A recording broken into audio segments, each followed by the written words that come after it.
Jlab Epic mechanical keyboard.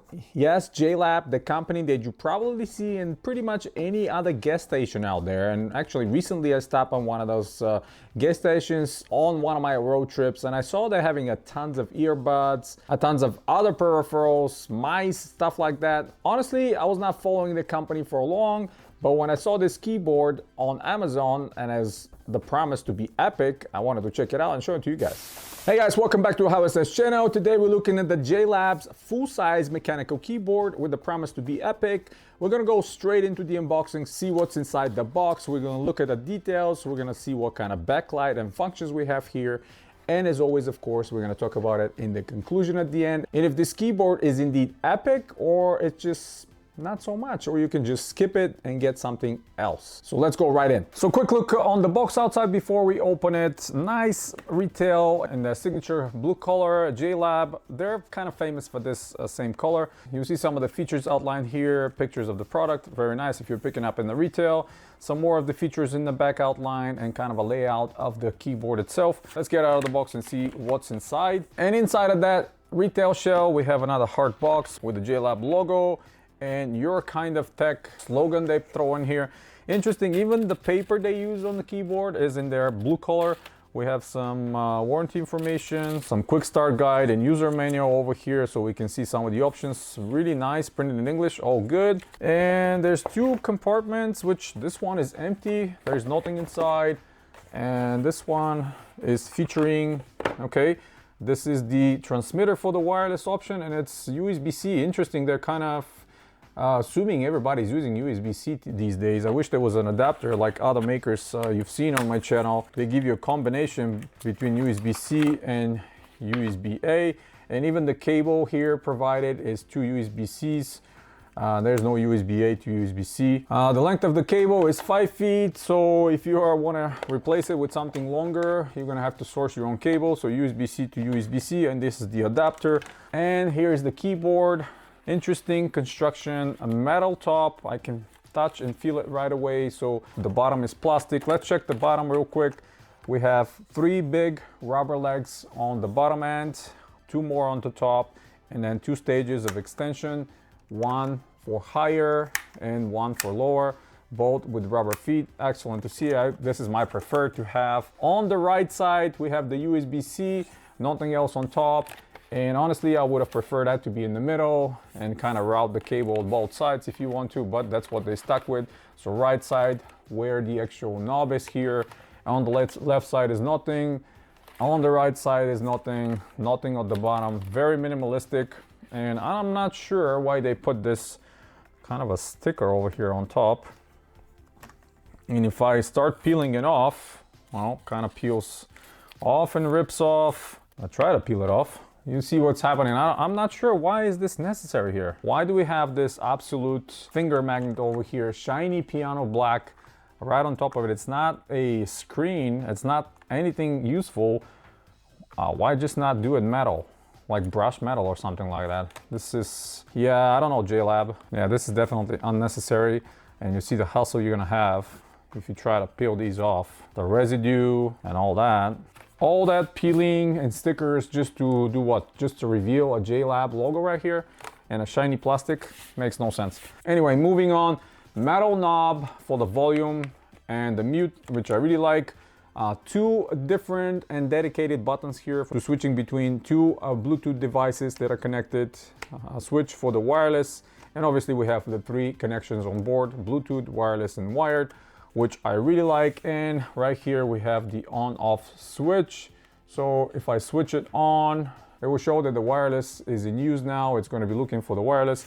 And let me plug this into my computer and see if that's going to give us some lights or anything. All right, now plugged into my computer, you'll see we have the backlight, which is timing out. But yeah, the backlight is only one color over here.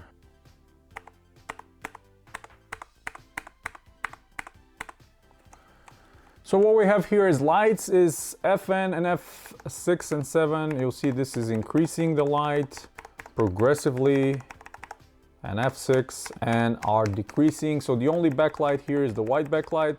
So if you want to keep that a little bit more professional, more uniform, and not have any RGB, this is your choice right here. Now obviously the control here with the knob is increasing the volume, decreasing the volume, pressing down for mute and unmute. Same can be done if you're playing some music to pause, forward, next song, back, and all that. There's some dedicated buttons here you see with the FN option, which is screen grab, taking a screenshot and all that stuff, calculator, and the switch here, how it changes to blue from red.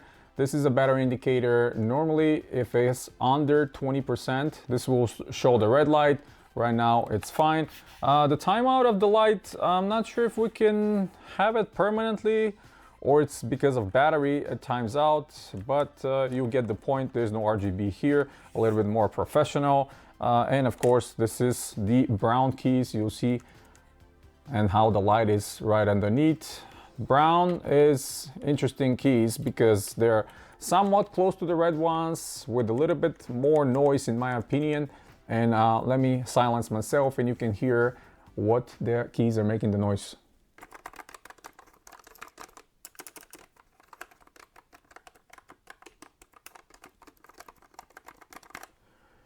So yeah, they sound like every other brown key to me, nothing really special. But good quality, metal top, all the things you expect here with a mechanical keyboard. This is more office orientated or more like classic gaming, I would say, because there's no RGB, there's nothing crazy here, just some modern features like the volume knob and some multiple connections, maybe for media, maybe for people using it on Bluetooth. But I won't take this on the road because it's a full-size keyboard and it's kind of big. But yeah, let's jump into the conclusion and talk about what I think about this Jlab keyboard. All right, conclusion time. And what do I think about the Jlab's Epic mechanical keyboard? And I keep calling it Epic just because that's what they wrote on the box. To me, this is more of a tailor towards office users that just want mechanical keyboard, mechanical feel, and all the properties of the mechanical keyboard. Full size, we have the numerics, we have everything else. 3 connectivities on board, of course. We have the Bluetooth, we have the wireless and wired. The things that I don't like, and I'm gonna say it right away, you probably notice throughout the details and unboxing, is the USB-C instead of full-size USB-A. I think that kind of limits a little bit the connectivity, and you have to source your own adapter if you want to use a cable, or if your desktop/laptop doesn't have USB-C. Yeah, I know most modern do have. But if you want to use it in some of the older ones, you kind of limit yourself. So at least some makers are providing you with the adapter. Here we don't have it. Beautiful multifunctional knob on the corner to increase and decrease volume, to mute, use other functions as well. That's very good. What's the deal with this piano black shiny plastic on top? Honestly, if you're not going to put an LCD or something here, don't do this. There's no point. This is going to get scratched. It's going to get smudged all over the place. Top of the keyboard is aluminum, which is great. I like the metal feeling. Nice little switch on the corner, not too many frills. The rubber feet are great. The connectivity options are great as well. But if you're using them in the office, most likely you're gonna use the wired. Yeah, if you're at home for media, works. It's not that bad. Just consider the size, it's pretty big. You cannot travel with this one unless you have a huge travel bag or backpack to throw that in. Slightly on the heavier side because of the metal, and obviously too wide and too big to be that truly traveling keyboard that I like. And yeah, this one is for the people that really like full-size keyboards. Maybe you're an MMO player.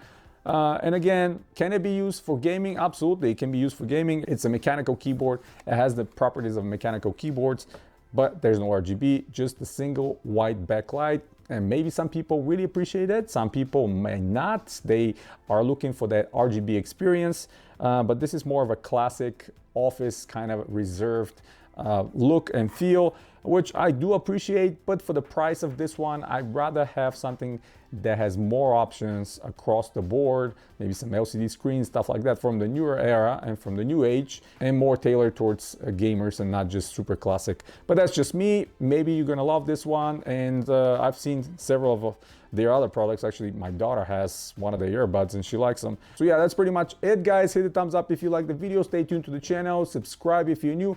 Check out some of the other videos coming very soon. I have a couple of new cases to show you in the next few weeks as well. And as always, guys, check out the link in the description below if you want to support the channel directly. That helps me tremendously to bring you videos like this regularly. And of course, you have a wonderful day.